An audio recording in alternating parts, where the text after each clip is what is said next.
The winds have shifted in Alethi. Once Kholinar shone, a beacon of pride and glory. Now its towers groan beneath the weight of despair. Its people whisper of shadows moving in the rain, of oaths long broken beneath the thunder's roar. 4 souls drawn together, bound by threads unseen. An investigator chasing truth through a city drowning in secrets. A thief, mercenary by name, but fierce of heart, determined to save the home that scorns them. A fabric cloaked in falsehood, shaping light and metal, seeking to forge a better tomorrow before the storm consumes the present. The Vorin woman, staring defiance into the eyes of destiny, striving to become more than her world dares to allow. The city trembles. Cults, old and forgotten, whisper beneath the weeping stone. And from the tempest comes a call for those who would speak the last ideal.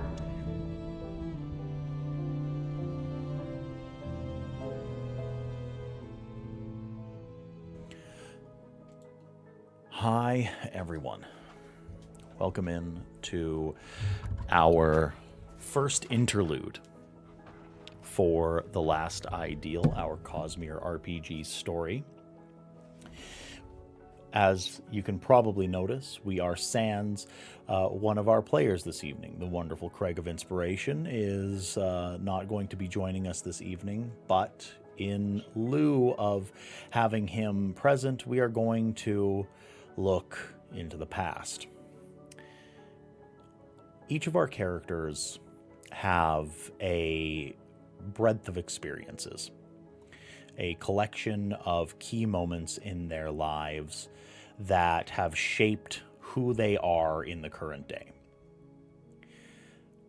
We are taking a step into those pasts in order to find out why they are the way that they are, find out who and what has created the people that they are. So, the very first person that we are going to take a look at is Feraniel.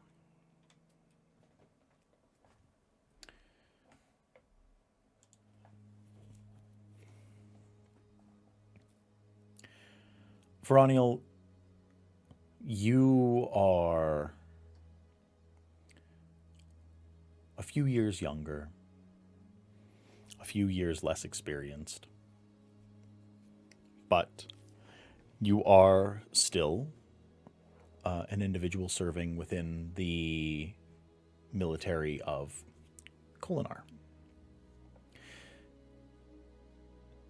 You are committing to the same tasks. You are still an administrative officer within the military structures. You're still writing for lieutenants and subalterns and other important figures within the Kholinar military structure. It's been such a long journey to get where you are. And one moment. It has been such a long journey to get to where you are. And you haven't done this alone. You have an incredible tutelage underneath a mentor of some renown, one Captain Bakarin. We join Feraniel, I would say, on a kind of muggy summer's morning. You're in a small community just outside of Kholinar. You have been stationed to the small town of Winterjan for some time now. And it's here that you've sort of cut your teeth, finally been allowed to take on tasks for yourself. You aren't just delivering span reads. You aren't just writing down the words and thoughts of some high muckety muck. You've finally been given the proper mentorship of this Captain Bakarin, and you've started to really become close with them. This mentor-mentee relationship has blossomed into something that you feel could actually launch you into a position of authority in the world, a place where you can make change, a place where through the sweat of your own brow become more than the sum of your parts. And it is this day that you are to meet Captain Bakarin actually for the very first time out on the field of battle. In a command tent just outside of Winterjan, you know that Captain Bakarin is waiting for you. They are to meet with you, go over some plans, discuss your mentorship, and it would seem they are getting prepared to leave for a battlefield that is further afield. It's a place where the Alethi military-industrial complex has plans. So it's a few years prior to current day, Feraniel, so I will ask, are your routines the same? Has anything changed? When you awaken within the barracks of Winterjan, is there anything that you do? Is there anyone that you try to go and speak to? What has or hasn't changed in your daily regimen? Yeah, so she's still waking up before dawn. She's gotten into the habit of that. She likes to wake up early because it's quiet and it's easy to sneak away. And so she's going to sneak away first thing in the morning. She runs through some stretches. Since it's barracks and it's still like a kind of public area, she has just started, I think, to test and try out new areas to try to practice. She's been watching the soldiers going through their drills. She's been watching her officers going through the forms, different fighting forms. And so she just wants to practice them herself. She's really itching to do it. You stretch tired limbs. You work out any stiffness in the morning. You have a morning that is very likely far more unique than many would think. As a woman within the country of Alethkar, especially so close to the heart, the capital of Kholinar, it is so very unbecoming of a woman to get up and practice physical pursuits in such a way, to find joy and inspiration within the kata and the exercises of military pursuits. So you work out, you make you have a bite to eat, you go through all of these motions, and I think what I'm going to ask is, before you go and you meet Bakarin, what is it that Ferraniel is dreaming of?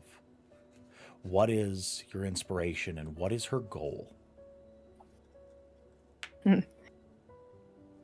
Her goal in chatting with like Bakarin, or her goal in what she's practicing, what she's doing right now? I think that whatever would be on Ferraniel's mind a few years back, before the Shattered Plains have been sort of dominated, before the discovery of Earthiru, before the Radiance have come back, before any of this, what in this moment would Ferraniel be thinking of? Is it the meeting with Captain Bakarin and how he can help you? Is it something more grand? What would be on her mind? She has this really like delusional dream that she's entering the battlefield, standing side by side, light eyes and side by side men, and she is directing a platoon or a squadron somewhere, and they're listening to her, and she's so excited right now with this most recent deployment, because she just thinks this is it, this is the next step. I've everything I've been working for. So in her head, she's just like, as she's going through the motions and imagining this, she's imagining herself actually fighting the Parshendi in the Shattered Plains, just in a beautiful uniform, totally in her head, in her own zone. Perfect. So truly you're dreaming of things that would be accessible to light eyes, accessible to men, accessible to people that aren't you. And you're looking into a future of potential, of you're really looking to a world of equality in this moment. And I think that you're broken out of your reverie by a short bark of a command coming from a very recognizable voice, equal parts commanding but also friendly. And you just hear, "Aye, soldier, standing around?"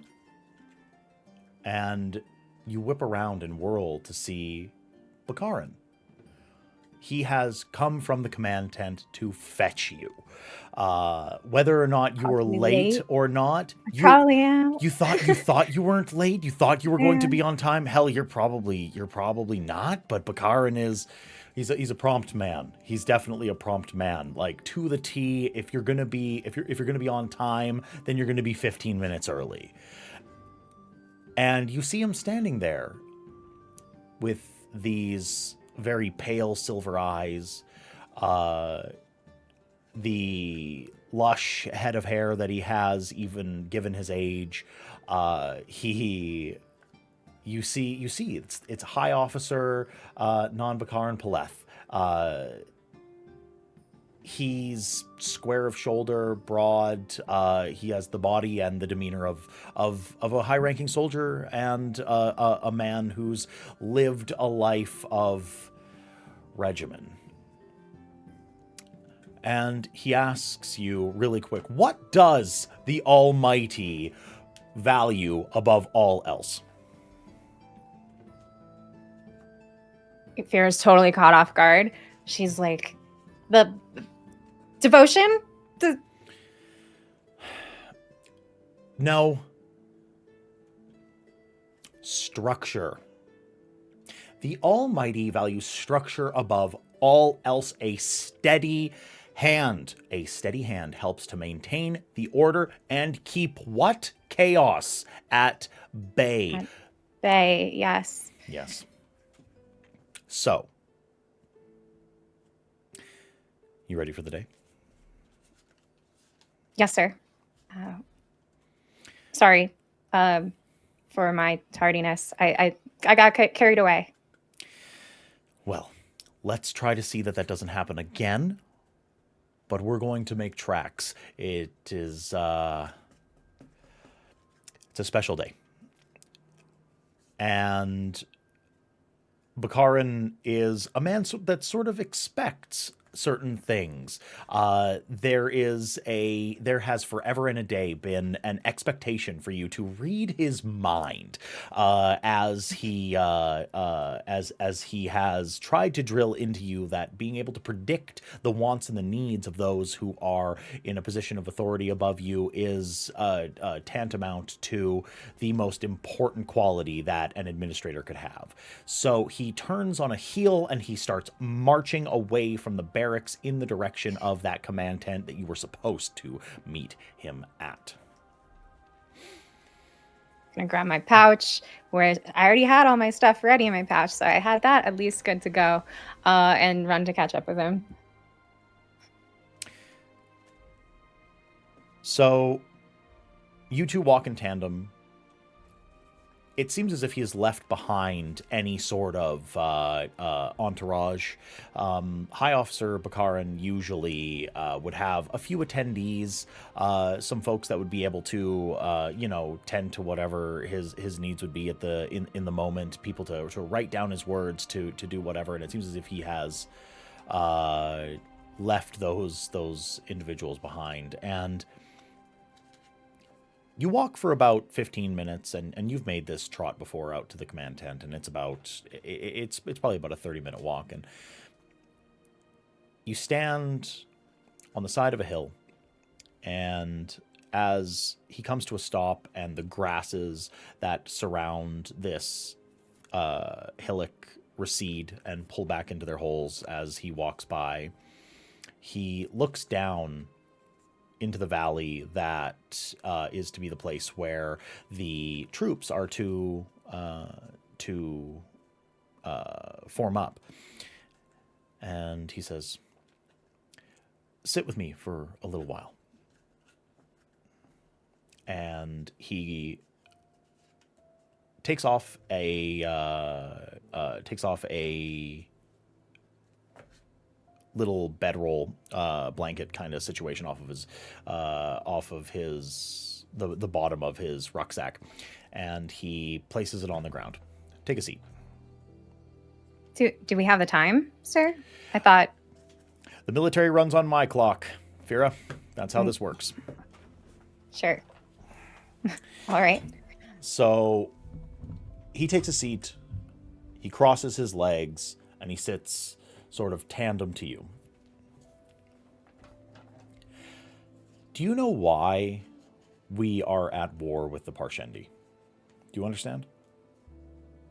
To get the gem hearts, sir. Right? You have read the reports. I see. Yes. On paper, yes. It would seem as if we are after the gem hearts. Speaking of which, I was doing some research last night. She's going to pull out her notebook and be like, I think if we just rotate the Western patrol slightly, I think then those supply lines, they'll right themselves. I know they were having trouble last time. Yeah. He thinks for a second. He's like, do you have glyphs of this?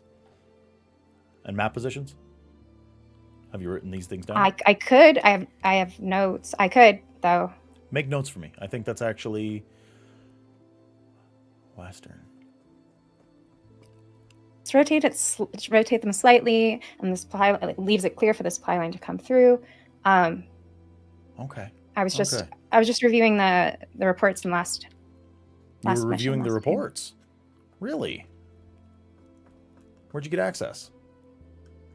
Did you take this on yourself? Did someone give them to you? Was this tasked to you? No, I just thought it would be helpful.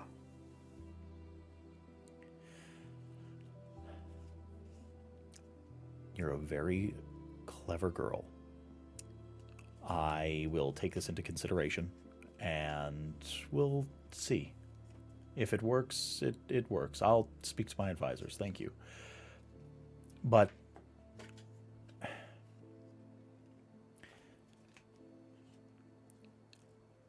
Alethkar has been at war with itself, with the West, for longer than I've been alive. And now we seem to have this focus. And it's not an enemy that's within. It's an enemy that's without. Yeah. It's not our fellow man. It is this seemingly very surmountable, wondrous, all-consuming, very enriching foe. And the more that I think about it, the more that I don't understand it. You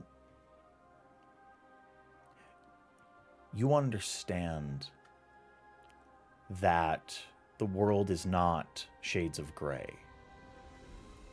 Some things are very black and white. So I want you to be very candid with me. Forget your roles. I want you to forget that you are a Dark Eyes. I want you to forget that you are a woman. I want you to forget that you are in the military. Okay? It's very important that you do these things.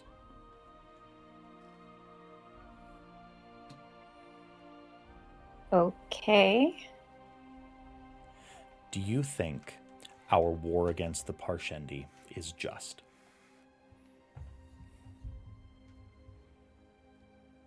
So you've asked me to forget these things, but these things shape my perception. They shape who I am, and Justice the information is justice, is justice, is justice. That is the way that this world works. Some things are not as complicated as many people think. When you search in your heart, your soul, the very spirit of who you are, letting everything else fall away, does Feraniel the person think that our war is just? They killed our king. They killed many of our men. But we went to war with them. We let the death of one man consume us. And now we send young people to die on alien landscapes in search of riches. Many people think that this is just. Many people do not. I want to know what you think. she's going to take a moment. Her cheeks are going to flush a little bit with kind of like embarrassment. And her breath is going to catch in the back of her throat before she speaks. Are you sure that you want my opinion? I just want to. Junior Officer Tevresh, Mm. I have asked for your opinion. I am surrounded nearly 24 hours a day with sycophantic, teetotaling, tally-making bureaucrats. I am constantly watched and hawked by ardents and by bright lord generals that think that they understand how the world works. I value your opinion, not just as an administrator, not as an officer, as a person. So yes. Well, I would love to know how the world works, but I don't think they know it either. I think that the war started justly.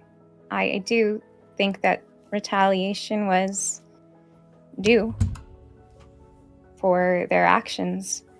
However, we've been fighting this for so long, and now it just seems like it's more of a contest than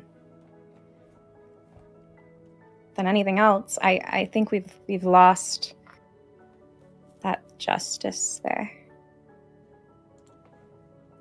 She's gonna look like really hesitantly, like making sure that, like, was this a trap?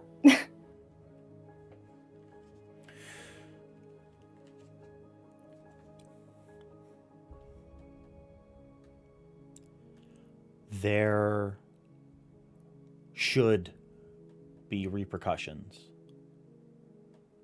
when death is doled out. Order. That's order. I've seen the Parshendi fight. I have seen us move against them. I've seen my contemporaries, High Lord Sadius, Amaram, Bright Lord Dalinar, Kholin. They all fight very differently, but they do keep true one thing, that you fight until your enemy is destroyed. That is the Alethkar way. The Parshendi fight for what I believe is their home. And yet, they still will retreat, and they will try to save their people. And there is one thing that they do that was the catalyst for me considering anything other than their entire eradication. You see, I have a very big respect for the dead. I think that death is something that is honorable and it is sacred. And to utilize the death of others is a sin. And I know that that is sort of anathema to the Vorin concept of death leading to the Tranquiline Halls, but I do think if we go to death too early, it can be a discredit to our lives. They don't touch their dead. They let them rest. True rest. And that gave me pause. So I have had scouts watch and track, take note of their movements, of their techniques, of how they speak. They speak in these strange rhythms, but they fight in pairs. They seem to be connected, and they just... This is all a very long-winded way to say they are people. And to say anything otherwise and to treat them as just something to be destroyed in pursuit of financial gain, grabbing of land, it doesn't feel just. It doesn't feel like order. It feels like we are sowing chaos and distress in an entire people. So when I ask you, does it seem just? After stripping away everything, I stripped away everything that I have. My status as a Bright Lord. A Bright Lord sends his men to fight the Parshendi. I stripped away the fact that I was a man. A man fights when he is told to fight. And I stripped away the fact that I am human. I'm just a person. And I think they are too. I brought you here for one real reason. I can see that you have a brilliant mind and that you want to use it, that you yearn to do more with it, and that you are like me. You don't relish death or strife, even if it's for the enemy. So I have a request for you. I am going to do what I can to elevate you as much as I can. You and I are going to do great things together for as long as I can stay present with you. I need you to work as hard as you can to end this war quickly. I fear that something horrible is going to happen if it keeps going on. What power do I have to help with that?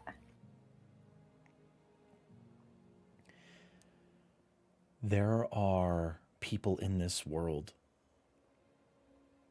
that work in secret.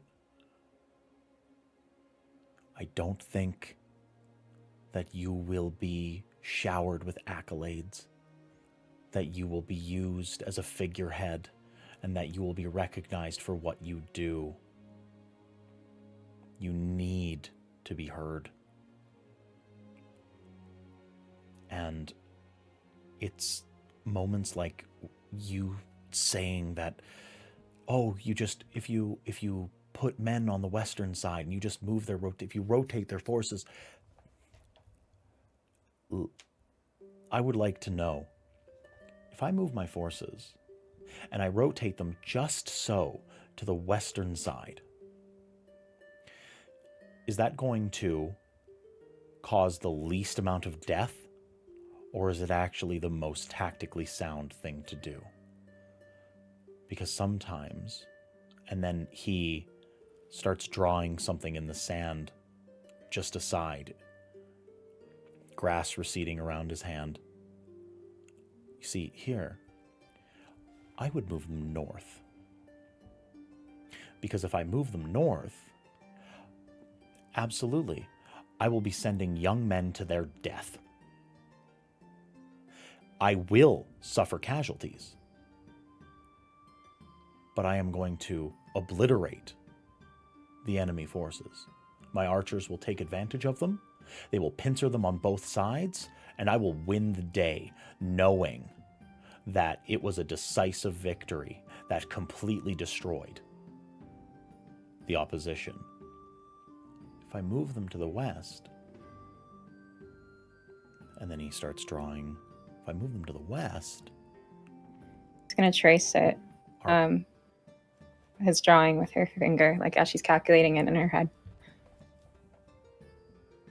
Now, if I move them to the west, I'll prevent casualties on my end. We'll rout their cavalry.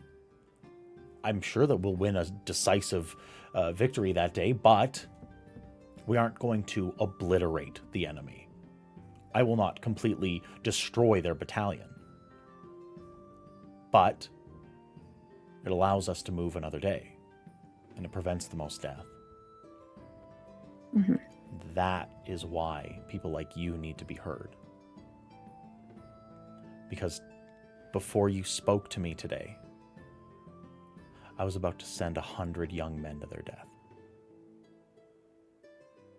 And those are the decisions that I have to make.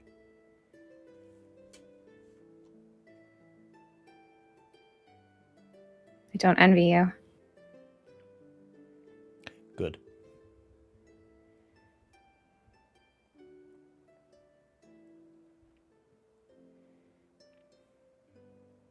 Do you think this war will ever end?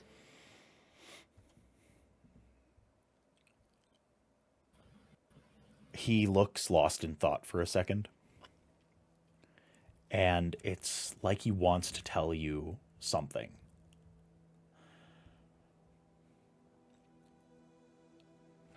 I think this war is going to get worse before it gets better. That is what I think.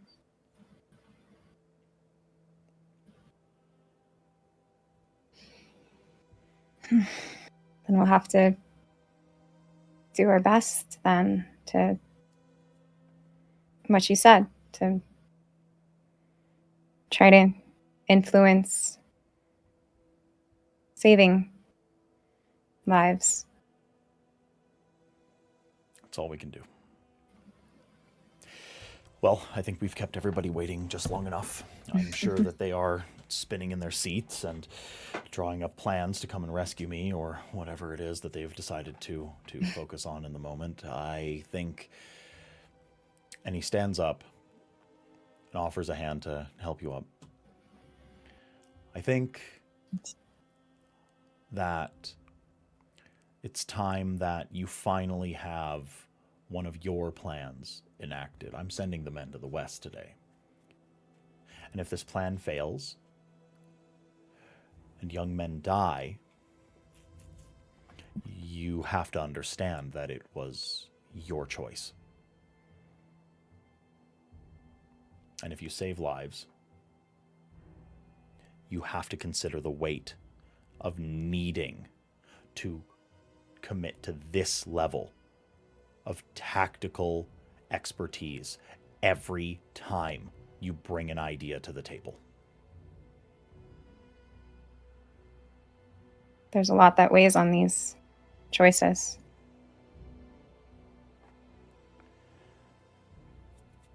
A leader doesn't crumble. A leader has a steady hand. A leader is decisive.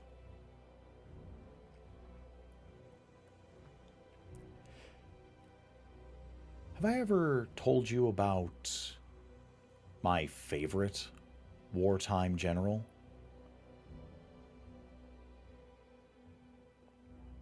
Not sure about your favorite. You've told me about a few.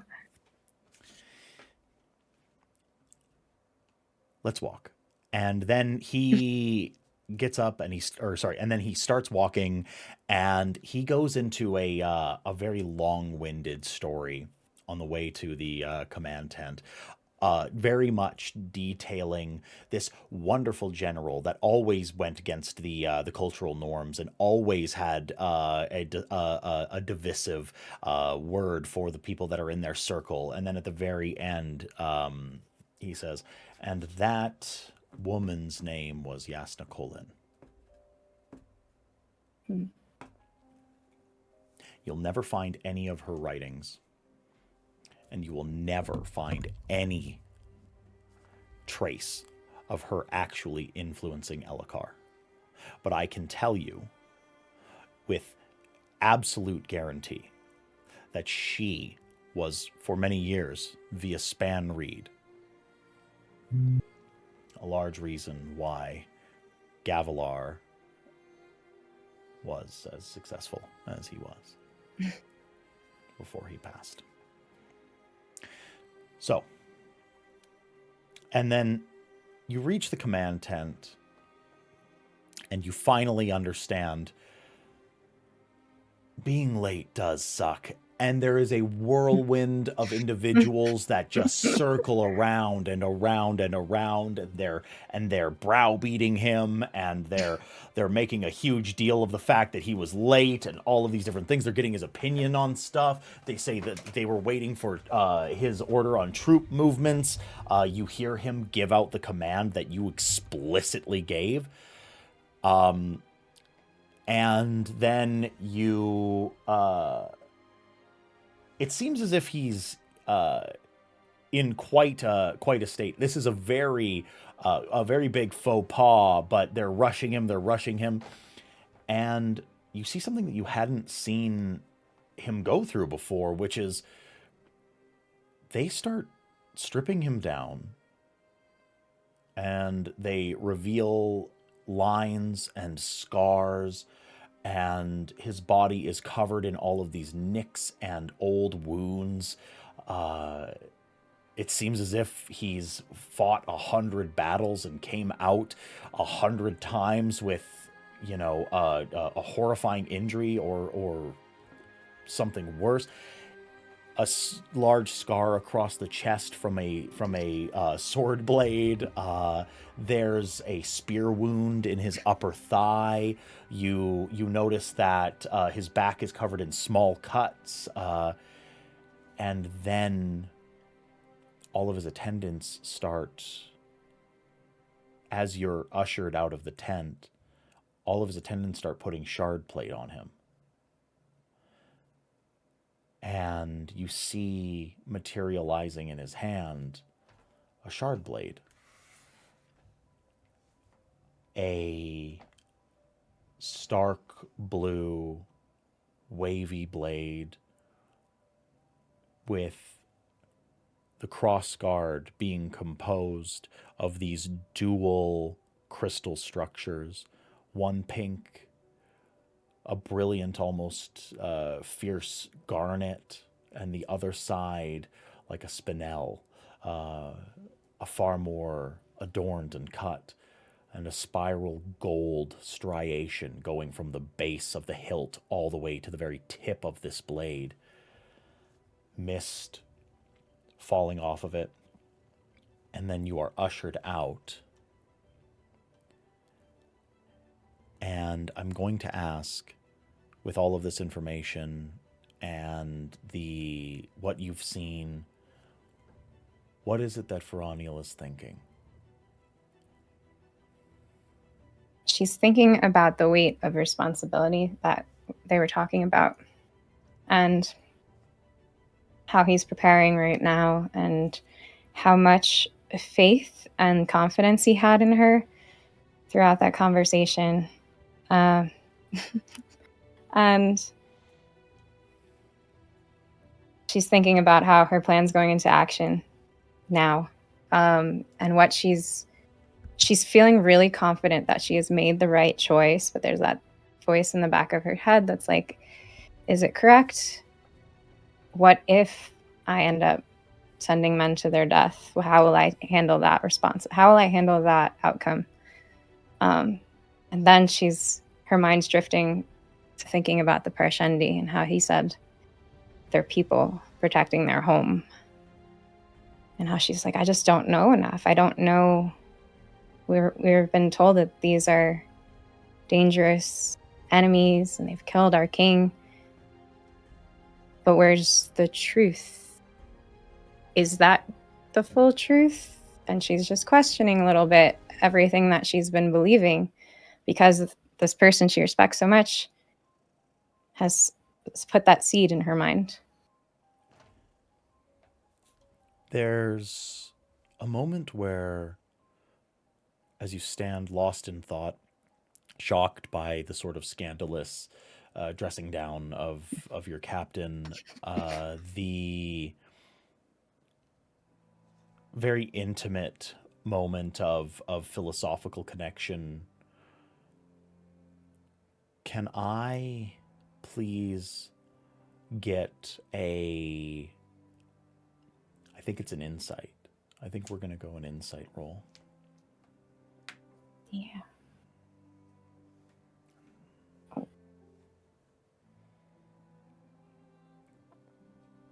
All right.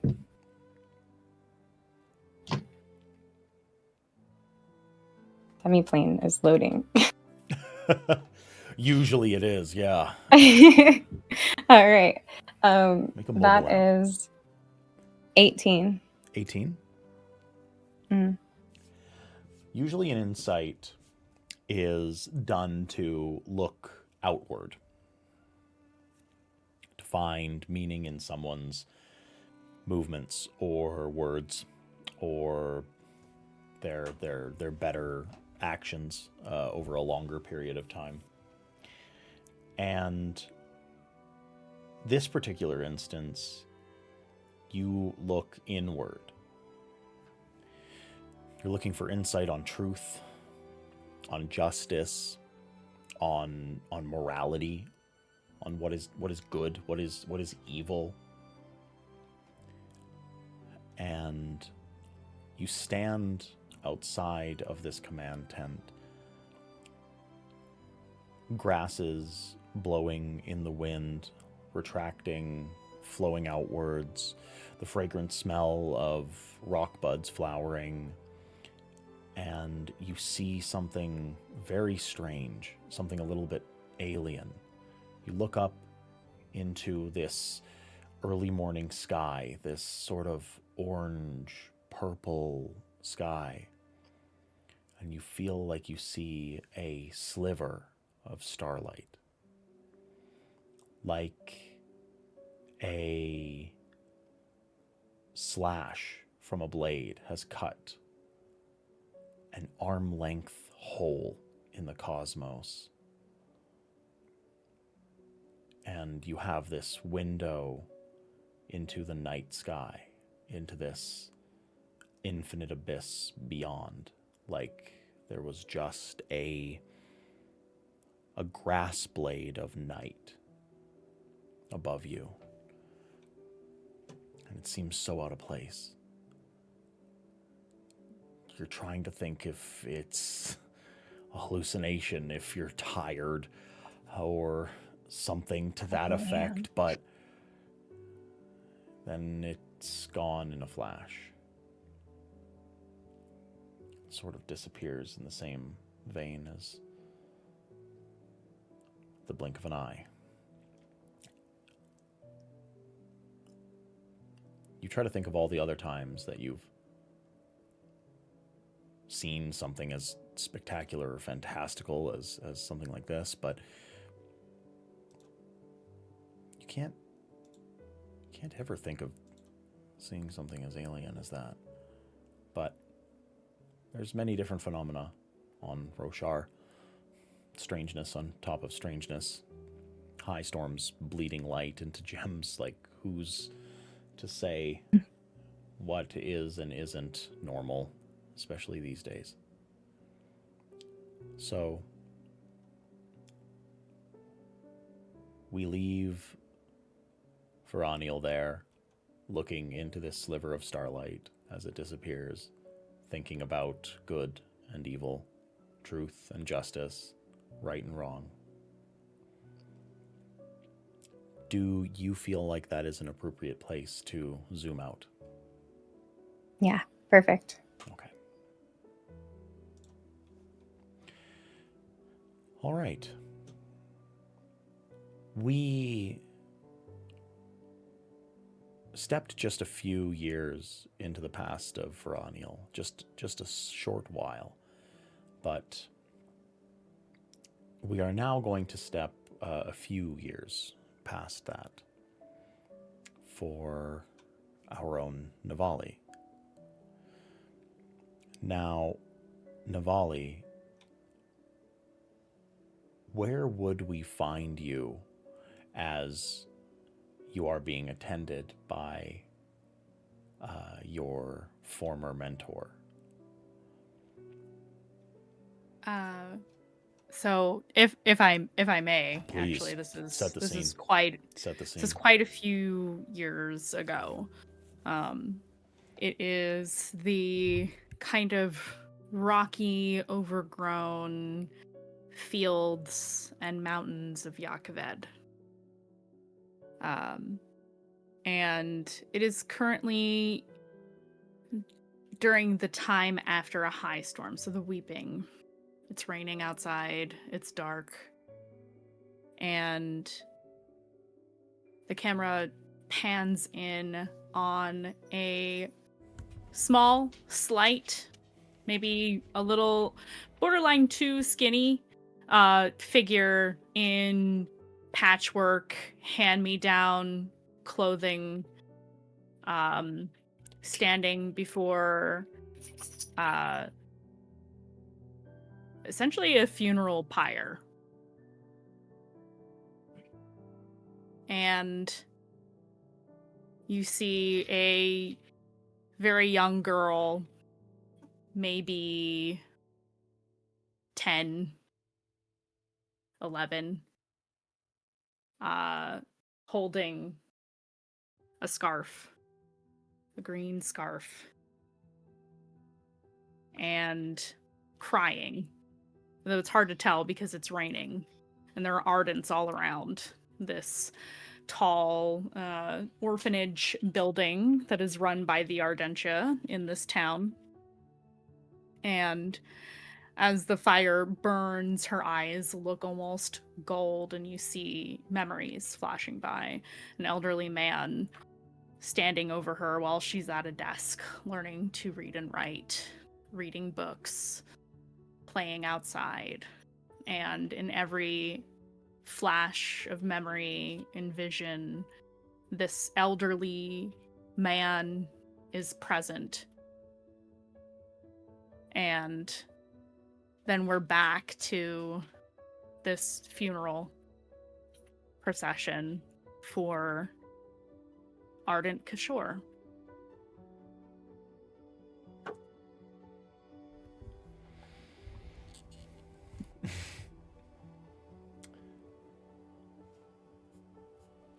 Tithe for the doggo.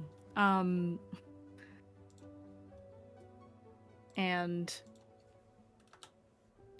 you can see that she's conversing with the Ardents there, but eventually she goes inside,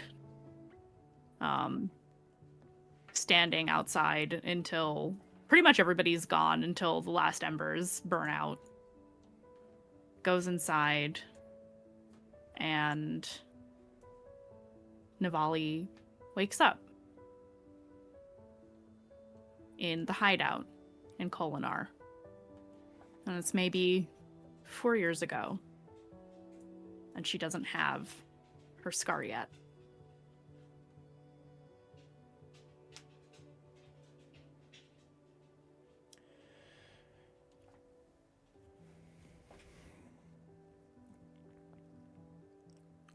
So, Navali awakes on this, unfortunately, very blustery day. Today is a day of ill portent. You already know it. You were supposed to go out, collect tithes, protection money down in the theater ward on behalf of Cutter. Well, a few bastards decided not to pay you. In fact, they embarrassed you, laughing you out of more than one place of business this week. It seems as if these little merchants got together and decided that they weren't going to be toughed by the Dreyer anymore. Not by this kid's little band of shitheads. They can storm off. And when push came to shove, they wouldn't pay up. And now, today, specifically, Cutter was expecting his spheres. And it's a high storm day. So, these merchants usually deliver dun spheres. Cutter would leave them out, get his stormlight, and make a tidy little profit. Now, you need to go and face him with not a sphere to your name. You've done this before, and it doesn't go well. So, does Navali do anything to prepare for her chat with Cutter? I think the important thing to note right now is Nev is a teenager at this point in time. And I think prepare maybe in the same way she would to be sent out to collect the money anyway, so has her gear on her. Expecting to be sent out into the storm to figure it out, even though that's suicide, practically. Especially for a small kid, or a young teenager. But she, just stays geared up just in case she has to leave or something else. And she'll go to the alcove where everybody meets and trains and all of those things. I actually think this is before even the network is recruited. This is when you would be a part of a network almost. You would have you feel in this day and age very much how some of those kids would feel, like you're being taken in and taken care of in, maybe not a gentle way, but you've been given something when no one's ever given you anything. Nope. We haven't taken the chance to really flesh out and describe the hideout. The hideout is largely a very square-cut central chamber with many smaller chambers leading off of it for housing. The central chamber contains pillars for structural security, rounded, very much looking almost like if you think a cistern, like a sort of arched over, central pillared, huge area. Tables have been set up in one section for lounging, planning. A training circle has been set up in another corner in order to practice things like combat, acrobatics, etc. One of the corners has set up a small acrobatics training area, a place where you can practice things like free running and your hand holds and practicing grip, and then the other corner being a small bar, a place where you can drink wine and where foodstuffs are prepared. It has the very Spartan necessities of really a thieves' guild. And today, you would definitely assume that that the common area, this large central chamber, would be filled. Because the high storm was going to be raging at some point during the day. The storm wardens had predicted that it's coming. They're usually off by the hour, but not the day. So you see a collection of other teens that are around your age. You see them all in their different regalia, dark tones, blades strapped to legs, fingerless gloves, storm hoods on, for the rains that come before the high storm. And you see Cutter sitting at the bar. Seems to be having a glass of orange, just something very mild. Starting the day. How does his body language look? Relaxed. You've seen this before. It's payday. There's a lot of people that come and pay him right before a high storm because that's when they can turn their dun spheres into bright spheres. And that means more pay. You can trade it in for a ton of dun spheres or vice versa. And it'll earn you a little bit of extra coin. That means, so many different things for the economics of the Dreyer, of this network. It's a high storm usually means You hunker down. Nobody can work.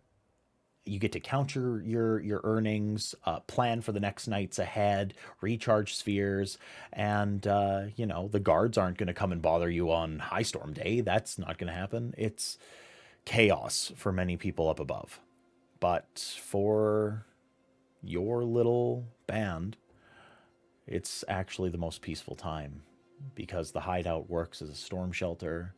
It has easy access points for tying spheres up and then bringing them down via rope. It's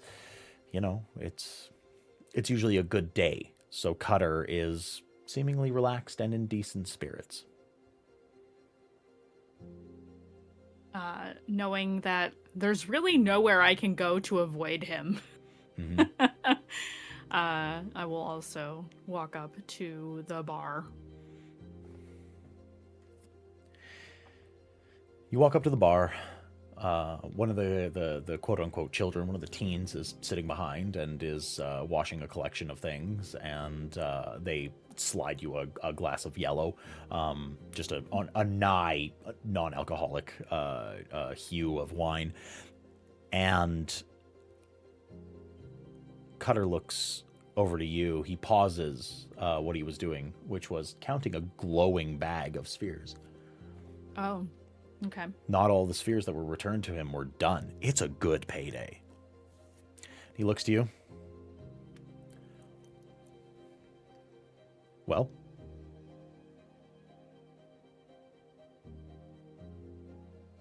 Oh, above table, I thought he already knew that he wasn't getting money from her today. He understood. Knew that he wasn't getting money from you yesterday.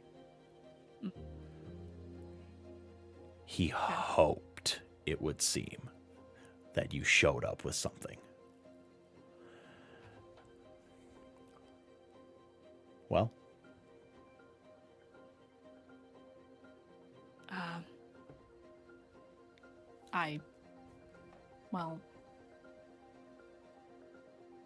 She just kind of like sags in her seat a little bit, like, no, I don't have anything.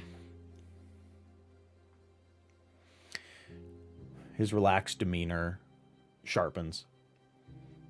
His face drops. That inscrutable mask that he always wears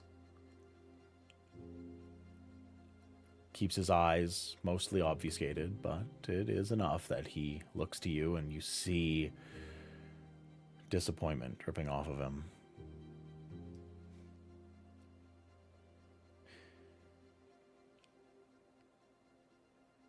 What do you think happens if you keep failing? I don't get work anymore. Oh, it gets worse than that. You signed up for this. You're beholden to something now. And I know a little storming layabout like you, spineless, with no real grit or fortitude in your bones, might not understand it. But when you take on a task, when you take on a job, for me, that means that the spheres that you're going to bring in are going to feed, are going to pay off, are going to afford us the ability to work. So no, it's not just me cutting out a couple of jobs from you. You're letting down everyone in this organization, including me. Not just me, but including me. Do you hate me? No. Do you think that I'm not serious when I ask you to do something? No. It's just these storming shopkeepers got together and decided they didn't want to pay. Why didn't you make them pay? Me against 5 people? No. You have a lot to learn. It's not you against 5 people. It's you against the silk merchant's young niece. It's you against the grain stores. You go and you poison that man's Lavis. It's you meeting that drunk, happy, confident merchant outside of the bar that night. And you cut his Achilles. And then he doesn't walk right anymore. And he remembers, and everyone around him remembers that you do not get skint with Cutter. But if you must know how to fight 5 people at once, get up. She kind of hesitates, like, wait, what do you mean? Cutter stands, and he grabs you by the back of the neck and hauls you out of your chair. Get in that ring. I'm going to teach you how to fight. Nev will walk over to the ring, and you will notice she doesn't have a lot of weaponry on her. Just one knife. That's it. Cutter stalks over into the middle of the ring. This about 15-foot across circular, slightly raised platform. It's about 6 inches off of the ground, piled up with creme, hardened into a sort of arena. So when someone gets knocked out of it, they get knocked out of it. He goes and he stands in the middle. He looks at you, and he waits for you to get into the ring. Yeah, I'll get into the ring.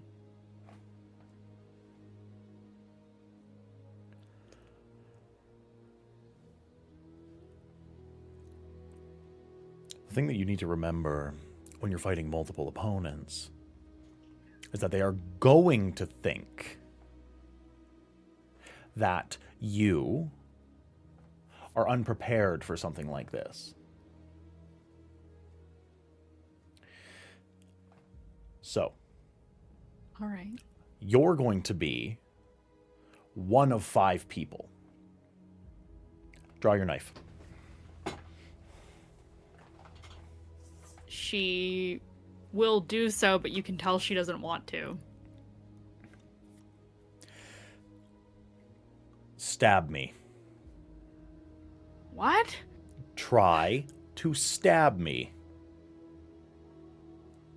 She will run at him and try to stab him. You want me to roll? I would like you to roll, yes. Okay. So this would be a light weaponry roll.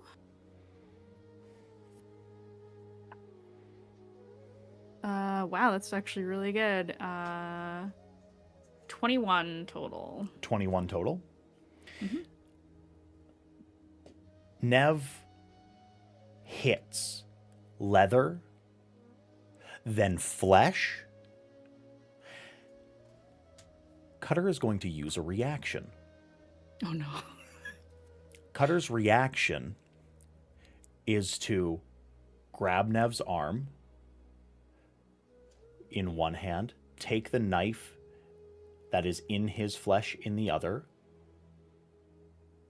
throw it out of the ring. He's used to disarm.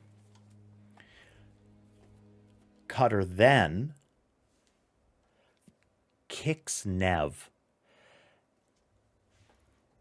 We'll see. Let's see if he hits. We should make sure. Nev's defensive is what? He has rolled a 14. Physical defense is 15. Is 15?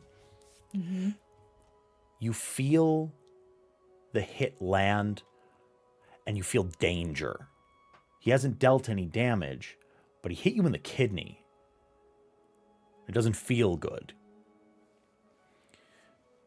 And your knife is now outside the ring. I kind of stumble back, but not far. He has blades on him, right? Sure does. I want to see if I can steal one from him. Sure, yeah. We're going to ask for, I think that would be, You want me to have it be a thievery roll? I would say it would be a thievery roll, yeah. Okay. Okay, dirty 20, 16 plus 4. 16 plus 4. You have taken his knife, one of his blades, and he looks at you, and you see the most disturbing grin. That's it. Absolutely. Use everything that you can. Come at me. And he doesn't take an action. Come at me. No, really. Stab me. Mean it. Can she see that he's bleeding? Is he bleeding a lot? He's not bleeding a lot. He has blood coming from a torso wound, and doesn't seem too terribly worried about it. The very horrifying thing to Nev, you don't see a single pain spren.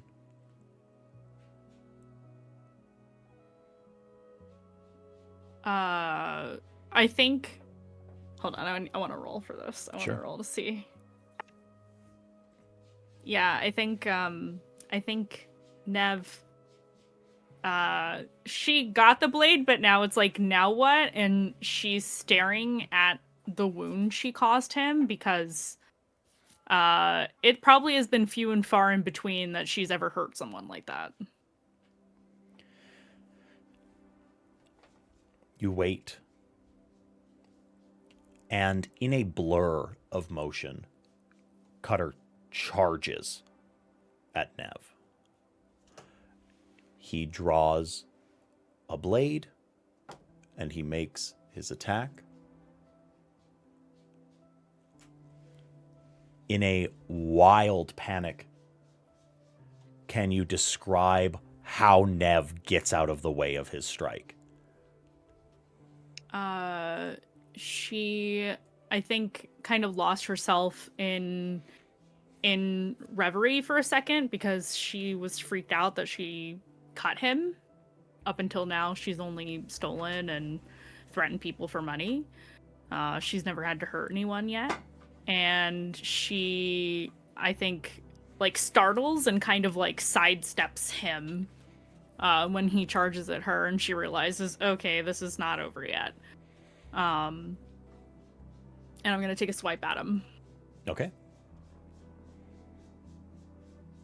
with his knife.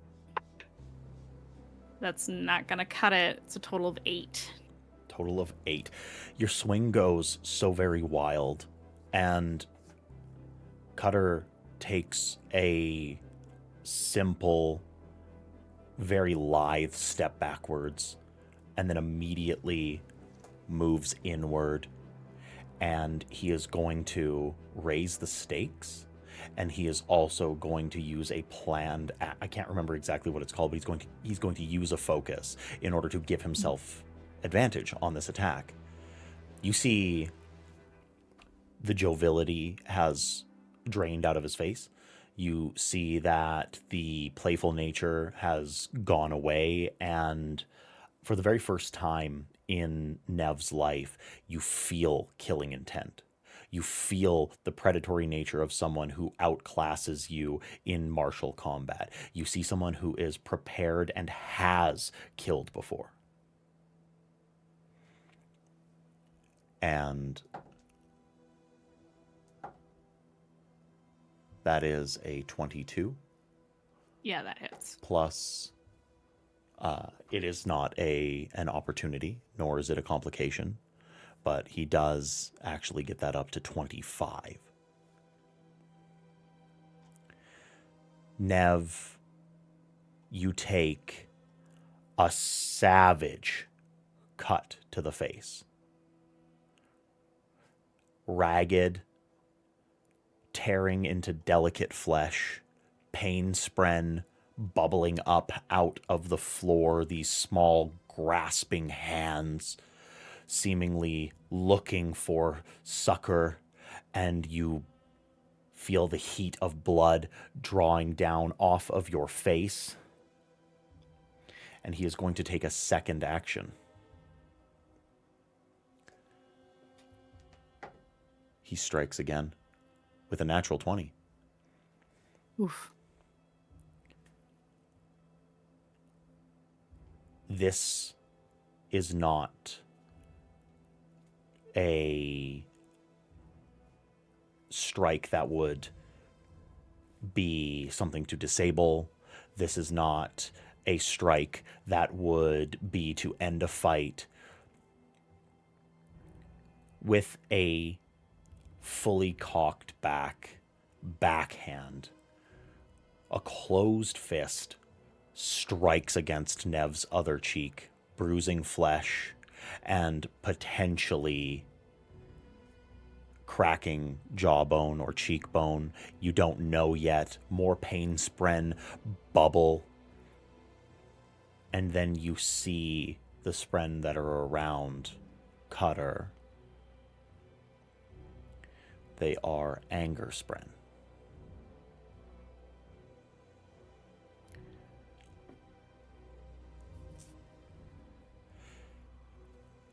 Nev, what do you do?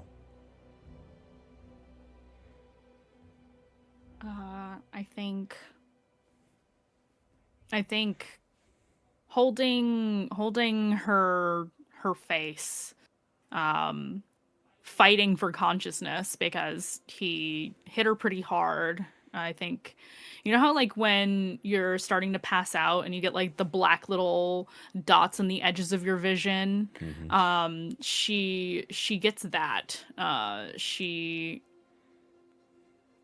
kind of scrambles up to I don't even think she gets up on her feet. I think she just tries to like scramble away on all fours just to get away from him, get under furniture, something, anything.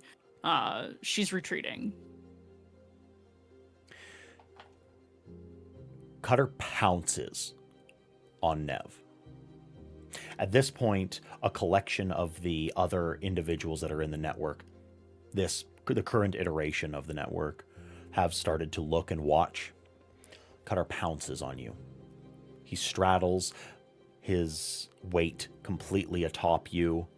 You thrash, you struggle. And then he grabs your arm that has the knife in it, and he presses it. And he, against liver, heart,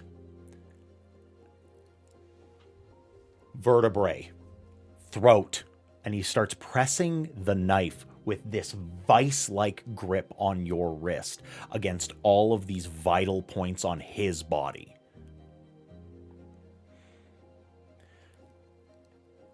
And then with the knife to his throat, pressing hard enough that it draws a thin line of blood. When you fight for the Dreyer and you fight for me, you fight to win or you die. Because if you don't die for my money, you're gonna die for something else. And he lets go of your wrist with that blade still pressed against his neck, as if he is daring you to cut him.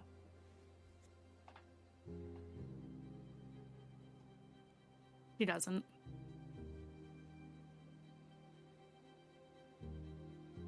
I think she's fading. She's starting to lose consciousness. And I think all she can think is, this is what the world is like.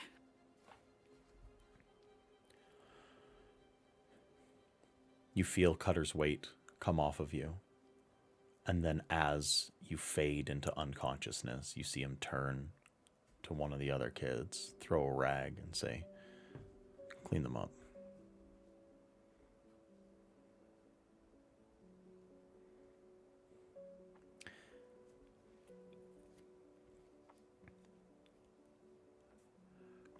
Do you feel like that is an appropriate place to zoom out? Mm-hmm. Okay.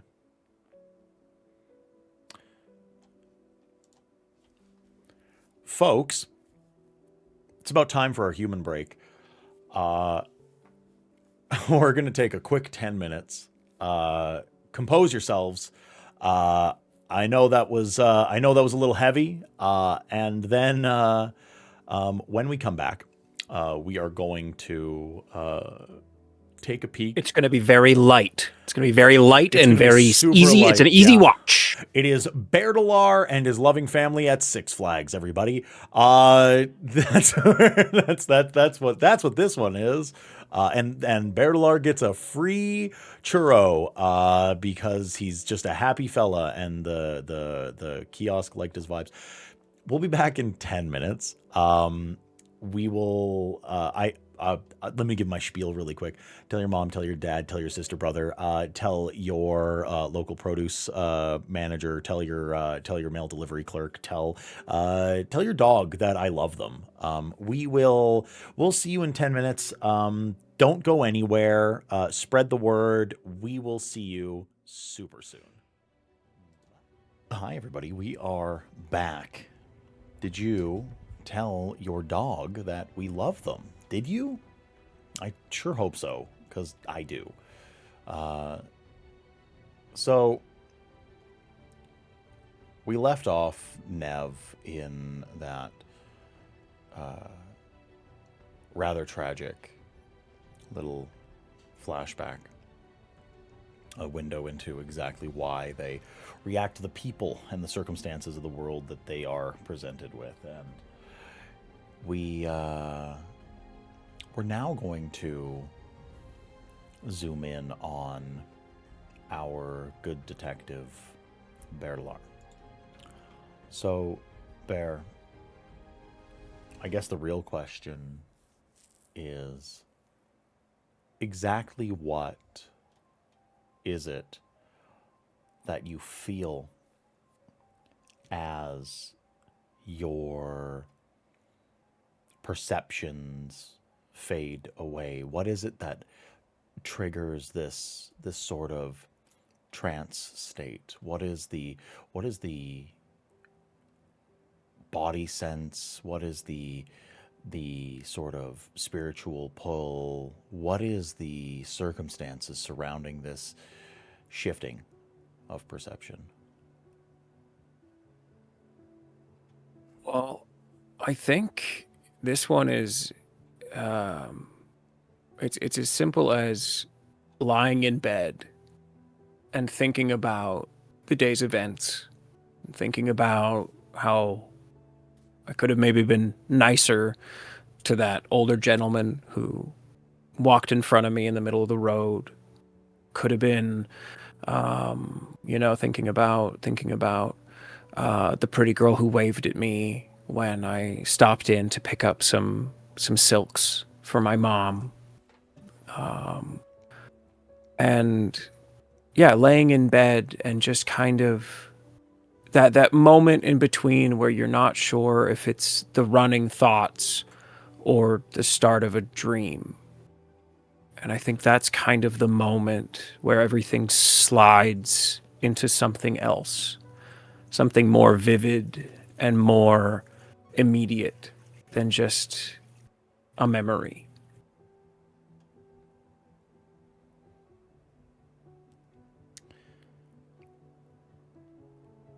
It feels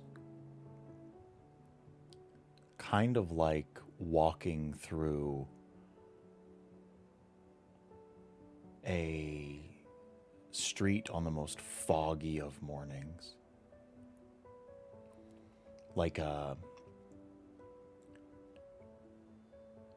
you know how sometimes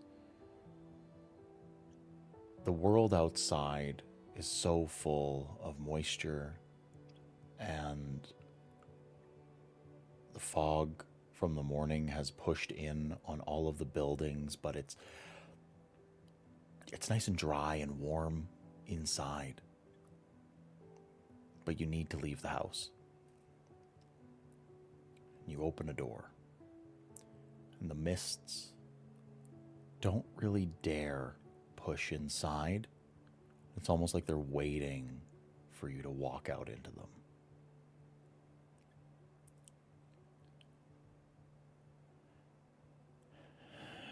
I would like you to tell me what the room looks like that you walk into as you transfer past that misty threshold.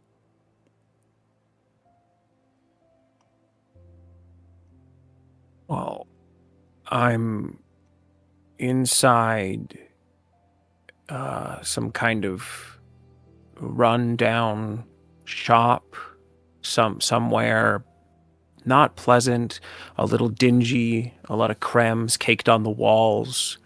None of the drawers move right. Everything's a little sticky. And it's nighttime. It's just twilight right now as I look out through like between slats in like a wooden slatted window. And I look into like an alley, a side street that I don't recognize. But I know that I'm somewhere where my parents would tell me not to go. That's for sure. Like this is the part of town where I'm not supposed to go. Not that me and Clem don't go wherever we feel like, whenever we feel like it, but this is one of the places where even we know, even against our better, our worst natures, we don't go to places like this. Yeah. Yeah. And as I look out into the street, I kind of peer back and forth, not sure why I'm here.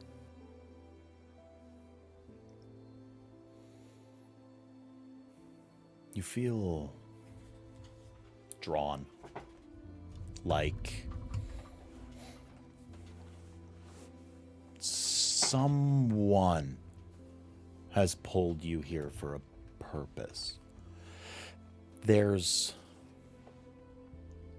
a ringing in your ear. Not like the trauma from a lifelong exposure to noises too loud. More like a sort of gentle tone. Like a last final note from a beautiful symphony that just continues on and on and on, and you can hear it in the background. And if you listen hard enough, it seems like as you twist and turn to the wefts and waves of this street, it gets louder as you look in certain directions. There's a little bit of an oddity to this place. You recognize it as Kholinar. You know that. The only place I've ever been. It's the only place I would know. The streets are a little different here. You look and... No, you know you're on East Street. But you're like, where's Vindalar's tailor? Where's Brock's cobbler? The businesses are different. Something's a little strange here. You see people on the street and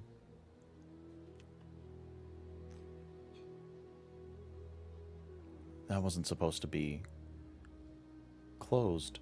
And then your perception shifts and it comes back to the town of the day.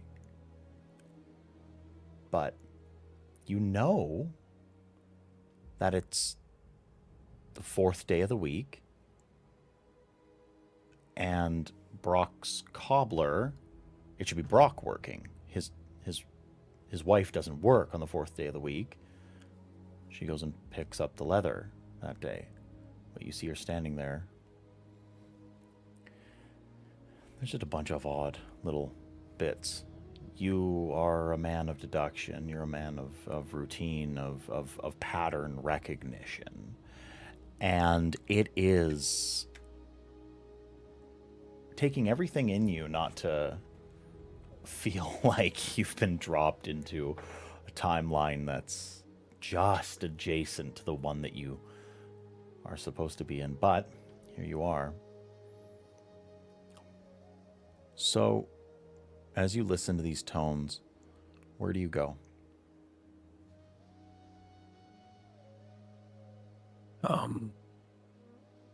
I guess I do my best to follow them to the best resonance, you know? If I turn and it like shifts and it changes, whichever timbre seems to be the right frequency, I guess I'll follow that. You follow, and you follow. Going through the streets.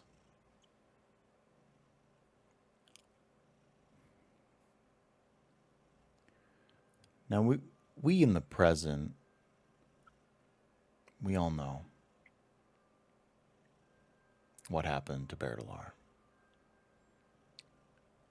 So, the question that I have for you is, where was your father killed?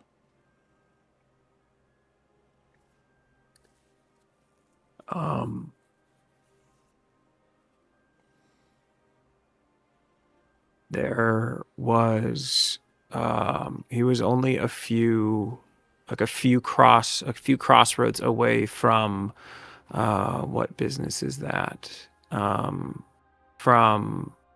the Shard Swap. It's a local business that swaps out dun spheres for fresh spheres. Yeah. And it's about 2 streets down from that. Borodin is walking down the street. Bear's father, Borodin, is walking down the street. And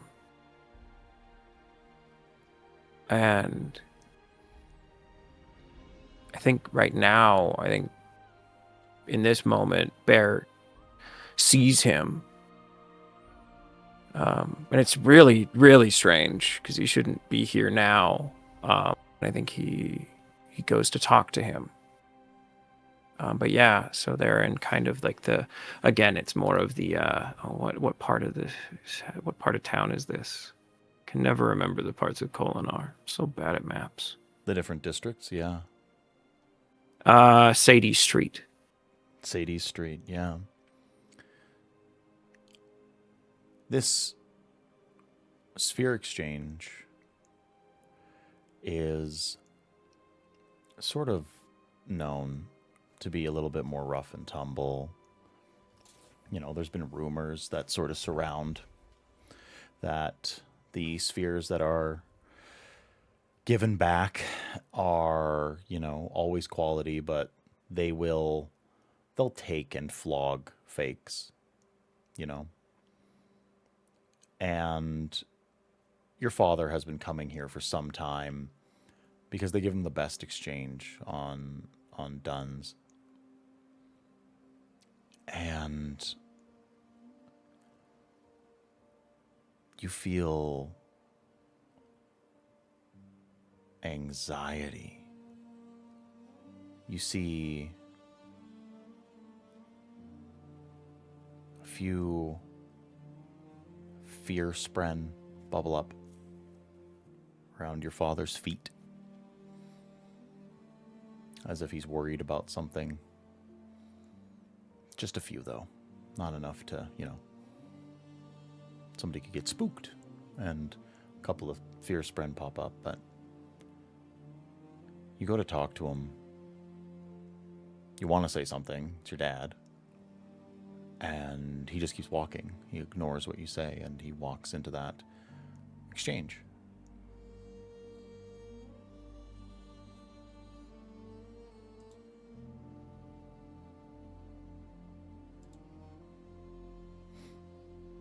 I guess I'll wait for him to come out, and I mean, if he doesn't want to talk to me, I guess it's probably for a good reason, so I'll just follow him whenever he's done. Yeah.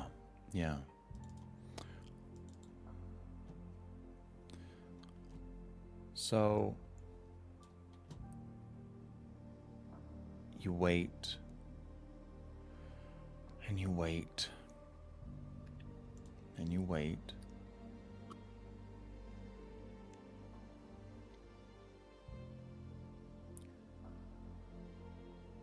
And eventually,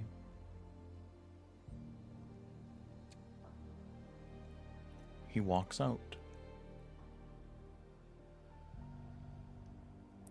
He keeps walking, and you see him keep trotting down the street. A few more fear spren bubbling up at his feet. And then you see a man, a few moments afterwards, walk out after him.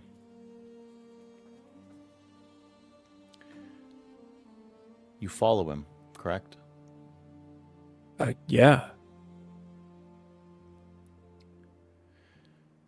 And you follow for probably about 5 minutes.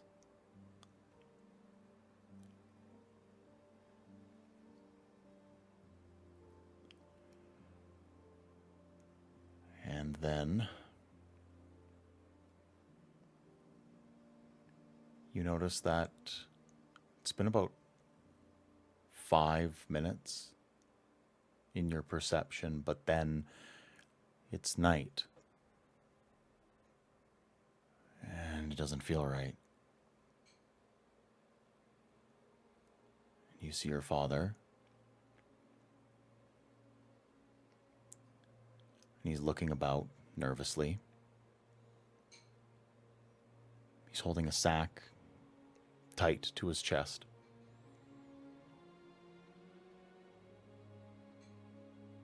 It's a very dangerous part of town that you're in. You look around and it's strange. Why is your father here? You can't understand. You want to ask him. Yeah. He's just in front of you.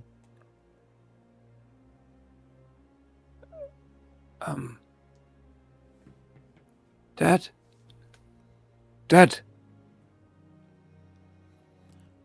You try to speak. And no words come. And you see a shadow fall over your father.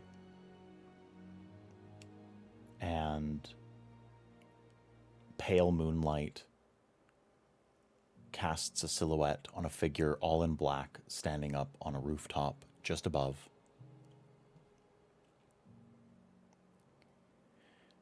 And you sense this gut-wrenching panic in your father, and you feel it echo in yourself. You've tailed more than enough people to know the signs. No one stands on the edge of a rooftop without ill intent.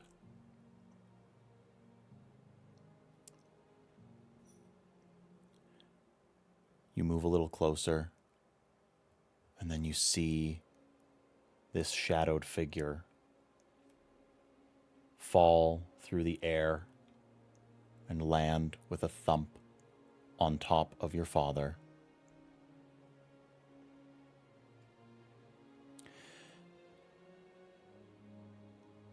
Your father is not a man of violence, not a man of... He's not a man of toughness or endurance or vigor any more than an average person. And then you hear, as this figure straddles your father, Borodin, their mask slips. And they say, they wanted me to give you a message, Borodin Gerard. And you hear your father's panicked voice. I won't say anything. I have a family. I'll leave Alethkar and disappear. I can pay you. You know, son of honor, you are an agent of damnation for the salvation of Alethkar and for all of Roshar. You must perish. You see him draw a long knife and then plunge it deep into your father. And with a twist, you see it dip into his heart. And then you wake up. No. Oh, Dad! Dad! I get out of bed. I grab my face, and I am sweating and weeping, and no. You see your door thrown open. I grab for something, a stick, a ball, a rock, anything. Is there any? You grab a sack full of spheres, kind of like a blackjack, and you see three figures. They stand in your doorway, menacing you, and then you hear, Bertalar? And you truly come out of the fugue, and your father's standing next to you.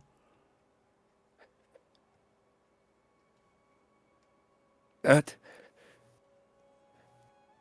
I saw him. You're alive. But I saw him kill you. You all right? I don't think so. I don't know.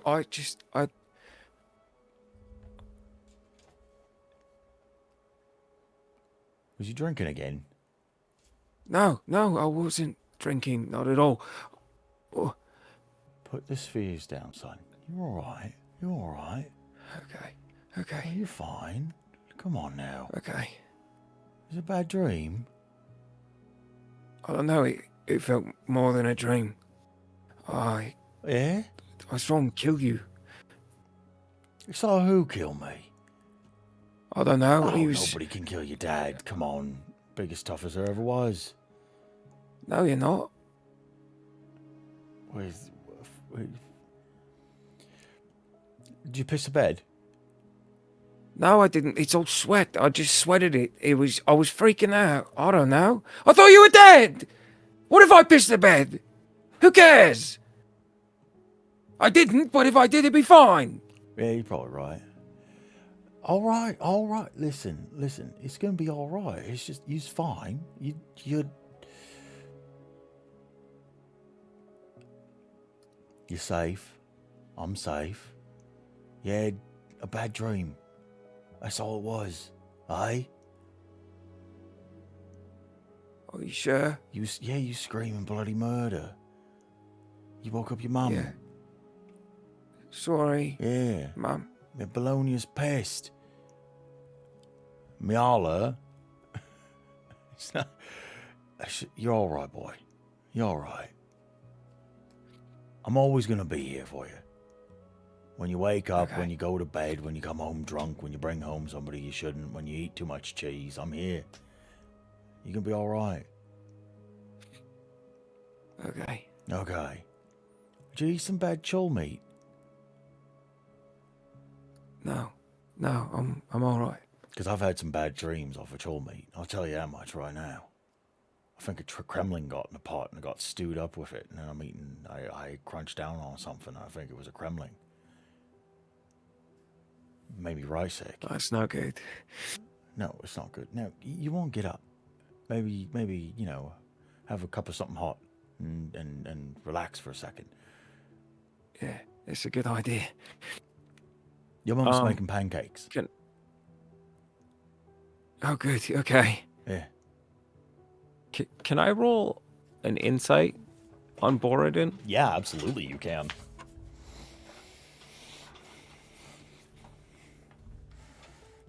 Uh, 14. He is very deeply afraid of something. You see so very much the man that is putting a mask on. You don't really understand what it could be, but he is deeply afraid of something. And you can't imagine that it has anything to do with what you're going through. That doesn't make any sense, but you sit and you're trying to come down from this horrible,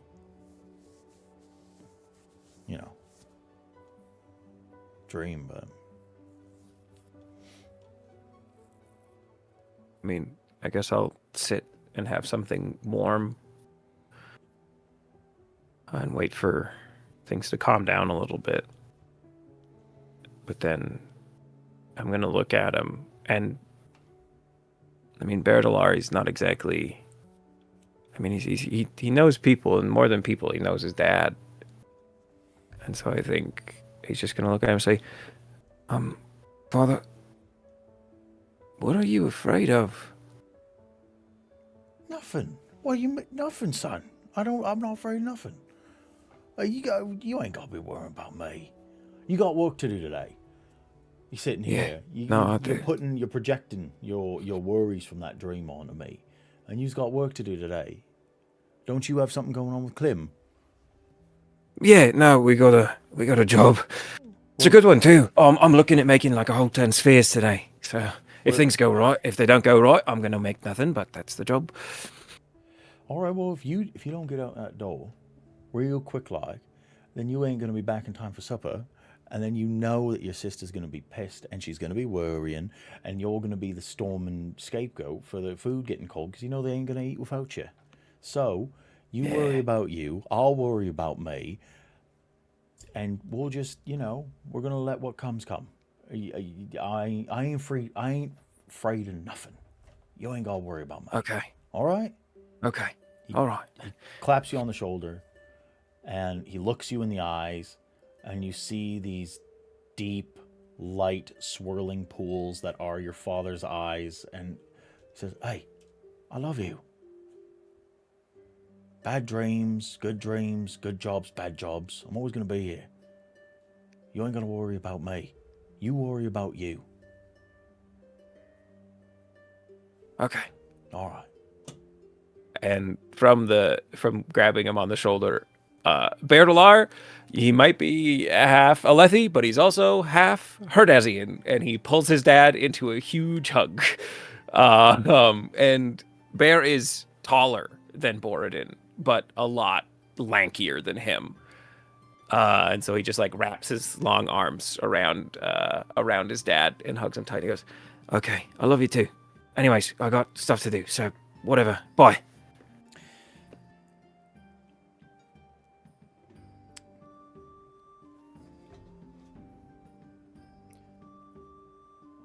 You go out and you make the best of your day and you trust your father. You let his words, which have comforted you for your entire childhood, try to stick true. And you come home with a bag of spheres. You're home early. Job got done quick.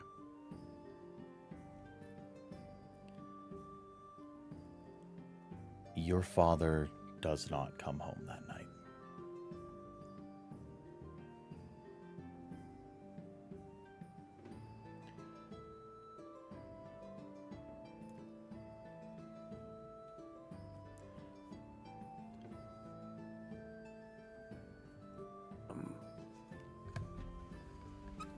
I guess Bear would go looking for him if he doesn't come home by dark. That's really unlike him.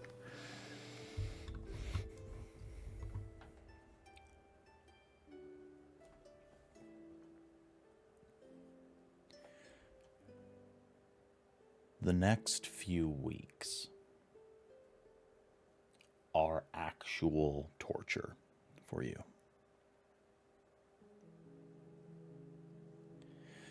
There is hope that your father is alive, but you never find him.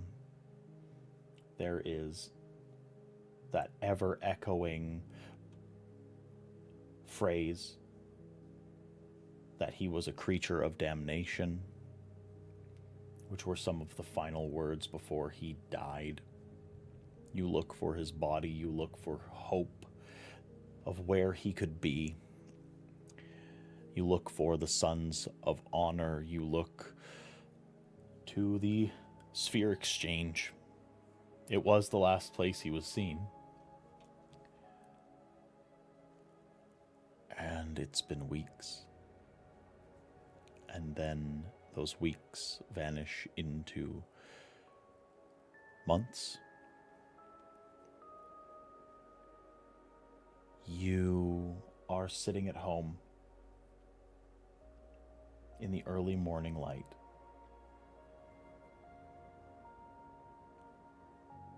Trying to... Having a drink Having a in drink. the morning. Like the whiskey and the coffee. Yeah.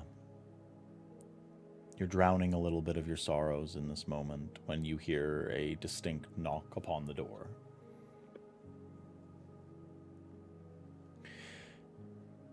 There's 3 men at the door. 2 of them carrying truncheons. And the one in the middle, a light-eyed man, you recognize. This is Rave.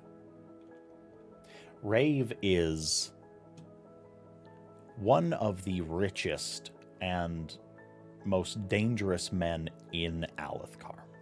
He is a broker. He is a loan agent. He is the holder of debts. Your mother answers the door, and she stands there before this man. Your husband owes me a great deal of spheres. You hear your mother say, my husband has gone missing. Maybe I can pay back what he owes.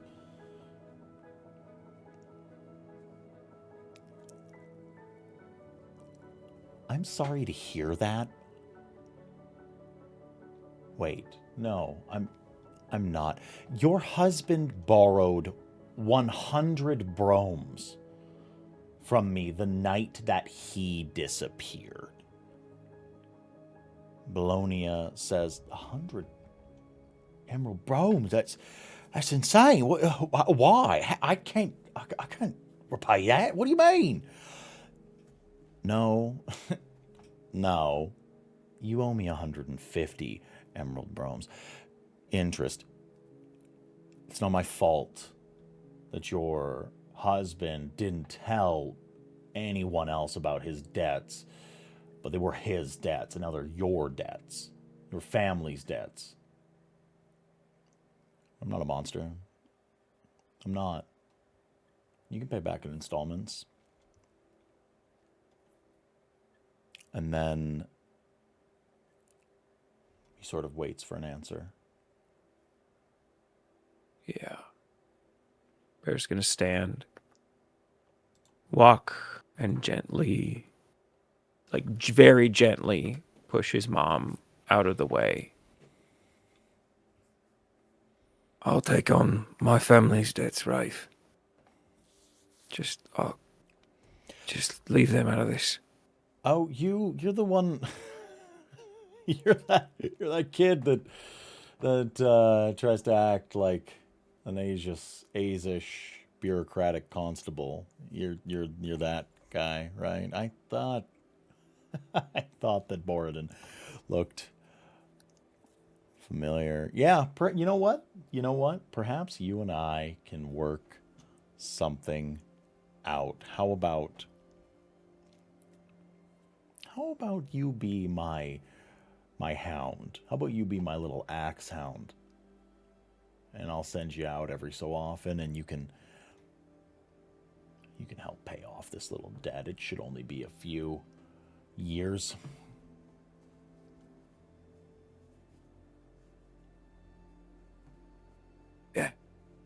Yeah. Okay. Sure. Okay. You just don't bother me, Mum. Don't bother my sister. I'll do it. But in return, I want you to make sure they're safe when I'm working for you, okay? I know who you are, I know what you can do, so just... Can you do that? I will take care of my interests. My protection lapses the absolute second that you miss a job.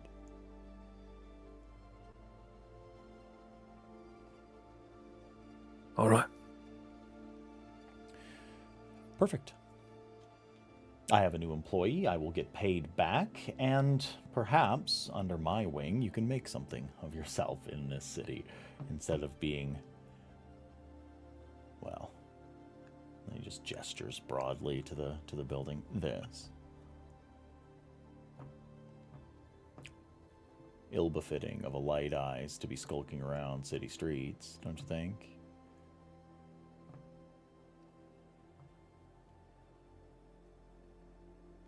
Yeah. Okay. Because remember, skulking around city streets is what got your dad killed.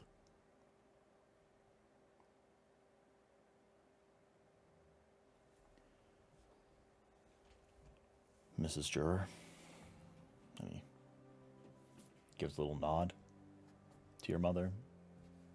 You see him reach out, and with all of the audacity in the world, ruffles up your sister's hair as she's standing behind your mother's apron. Time for me to go. I'll be seeing you. Hope so.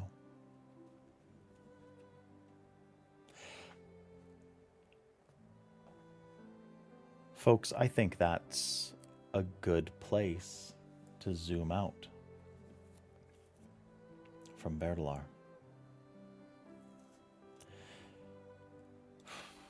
Folks, our darling, beautiful audience, our fantastic people at home, and Adam. Hi, Adam. This has been Interlude 1 of The Last Ideal. Thank you so much for coming. Thank you so much for playing with us. Thank you for watching, commenting, and if you want to catch up on our last episodes, you can find all of them. You can find all of them at our YouTube channel right there, and you can join our Discord for the most up-to-date news about Another World. You'll get all of our information first if you hop on in there. So I'm going to ask the same thing that I always ask as we end out an episode. Is he live? Is T-Pain live? No. No, he's not live, but No Man is. No Man? Oh, yeah, sure. Yeah. There's nobody. Oh, wait, hold on. Cinderblock Sally? Oh yeah, Cinder's playing Dispatch right now. Okay. Do we want to go and say hi to Cinder? Yeah, let's go say hi to Cinder. Good game. Yeah. Good game. Okay. We haven't had the chance to raid him yet, I don't think, have we? No, I don't think so. I know that they're a homie of Craig, and Craig is the homie. So we're gonna go and Craigum's Craig. Craigum's Craig, not Craigum's Craig. We have multiple Craigs. Well, they might know each other actually. Super true. Yeah, Craig. Honestly, Craig of Inspiration kind of knows everybody, but Let's go say hi. anyway. I'd say I just want to say before we go to a dispatch stream, I need to say this. It's important. If you are a blonde glazer, I respect you and I love you, but you're wrong. Because it's malevolent. That is all. Anyway, folks, yeah, love y'all. We'll see you on Saturday for chapter 22 of Sanguine Dominion, and we'll see you next Tuesday for the next installment of the main series of The Last Ideal. Catch y'all later. Bye-bye. Bye. See you Saturday.